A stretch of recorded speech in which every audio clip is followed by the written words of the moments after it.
hello সকলোকে মোৰ YouTube চেনেললৈ স্বাগতম জনাইছো আৰু প্ৰথমতে ছট পূজাৰ শুভেচ্ছা জনালো ভিডিওটো আপোনালোকে চাই থাকালৈকে ছট পূজা পাৰ হৈ গৈছে আৰু এতিয়া মই আহিছো ছট পূজা চাবলৈ মাজবাটত বলক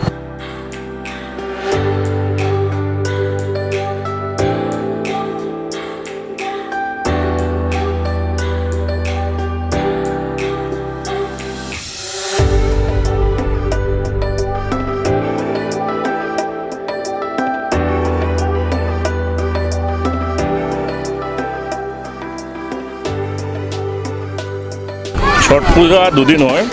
প্ৰথম দিনা পিছবেলা তেওঁলোকে পূজা কৰে নদীত সূৰ্য ডুবালৈকে তাৰপিছত নেক্সট ডে ৰাতিপুৱা আন্ধাৰত আহি সূৰ্য উঠালৈকে পূজাটো কৰি থাকে মাজবাটৰ ছট পূজা নদীৰ পাৰত আহি পালোঁ আপোনালোকক দেখাই আছোঁ